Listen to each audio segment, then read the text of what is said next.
Hello बच्चों, I am doctor Surya Narayan, associate professor horticulture, Kulbhaskar Ashram, post graduate college, Allahabad. Today I will discuss agriculture economics objective questions come into UPSC 1994 examination.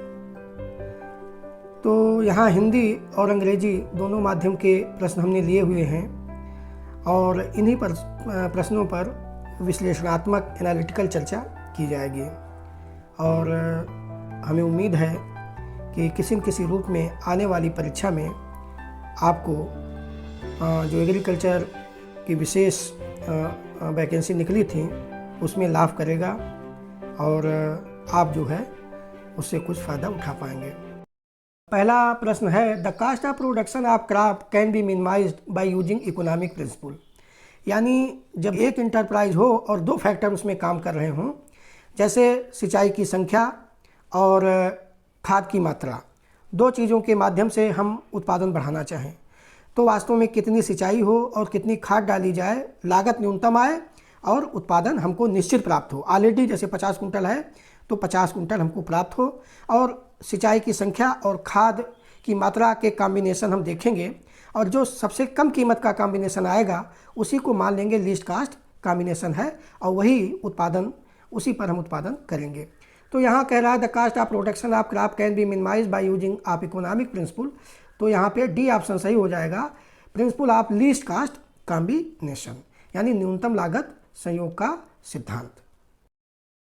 दूसरा प्रश्न है, principle of equimarginal return is applied when.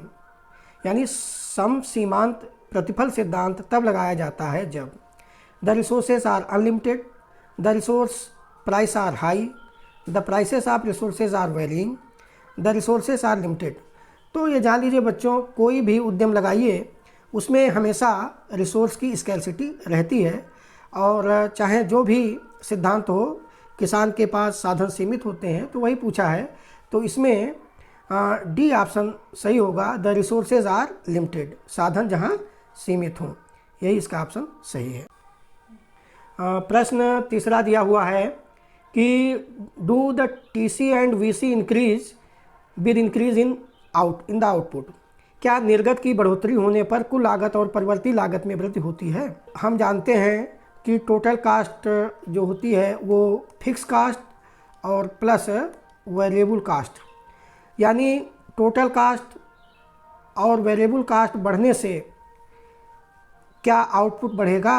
तो ये सिद्धांत है, जब हम आउटपुट बढ़ाते हैं तो वेरिएबल कास्ट लगाते हैं, तो वेरिएबल कास्ट बढ़ेगी तो टोटल कास्ट भी बढ़ जाएगी, क्योंकि टोटल कास्ट का जोड़ ही होता है fix cost plus variable cast.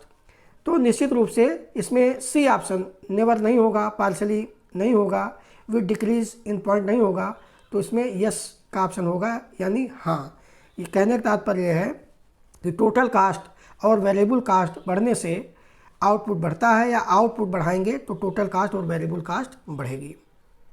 4 है, when a variety of crop is introduced partial budgeting is required, full budgeting is required, no budgeting is required और ओनली प्लानिंग इज नीडेड। यानी जब फसल की नई प्रजाति की संस्तुत की जाती है तो किस प्रकार की बस्टिंग की आवश्यकता होती है। जब भी आप कोई नई प्रजाति, नया इंस्ट्रूमेंट या कोई नई टेक्नोलॉजी लाएं, जैसे ऑर्गेनिक फार्मिंग कर रहे हैं, तो उसके लिए कभी भी पूर्ण बस्टिंग की ज़रूरत नहीं होती है, थोड़ा रद्दो बदल करने की ज़रूरत होती है, तो उसमें हमेशा आंशिक बस्टिंग की रिक्वायरमेंट होती है। जब कोई आप इंटरप्राइज उद्यम नया लाएंगे तब पूर्ण बस्टिंग की रिक्वायर्ड होती है। तो अगर पूछे कि कोई उद्यम नया अगर फार्म पे इंट्रोड्यूस किया जा रहा है तब तो पूर्ण बस्टिंग होगी। अगर कोई वैरायटी है, कोई टेक्नोलॉजी है, कोई इम्प्लीमेंट ले आए तो उससे केवल आंशिक बस्टिंग ही रहेगी। तो इसमें ए ऑप्शन सही है, आंशिक बजट होना चाहिए, पार्शियल बस्टिंग इज रिक्वायर्ड। 5वां प्रश्न है, the objective of preparation of calendar of operation is. Calendar of operation का अर्थ होता है कि साल भर जो हम फार्म पर क्रियाकलाप करते हैं उसमें कितने लेबर की ज़रूरत होगी, कितने बैलों की ज़रूरत होगी, ट्रैक्टर की ज़रूरत होगी, खाद की ज़रूरत होगी, यानी कौन कौन सी क्रियाकलाप करेंगे उनकी। तो करने में या तो लेबर लगेंगे या तो बैल लगेंगे या कोई ट्रैक्टर लगेगा, तो इन्हीं सब की गणना की जाती है, इन्हीं का सबका रिकॉर्ड रखा जाता है। तो यहाँ पर to prepare a cropping scheme ये सही नहीं है। To calculate the cost of production ये भी सही नहीं है। To assess the need of human and bullock power ये सही है ऑप्शन। तो ये सही होगा, क्योंकि इसी की हम कैलेंडर ऑफ ऑपरेशन में गणना करते हैं। टू एडजस्ट फार्म इंटरप्राइजेज की आवश्यकता नहीं है। तो यहाँ पर भी सही ऑप्शन सही हो जाएगा, मनुष्य तथा बैलों के परिश्रम की आवश्यकता को आंकना। तो ये ऑप्शन सही है।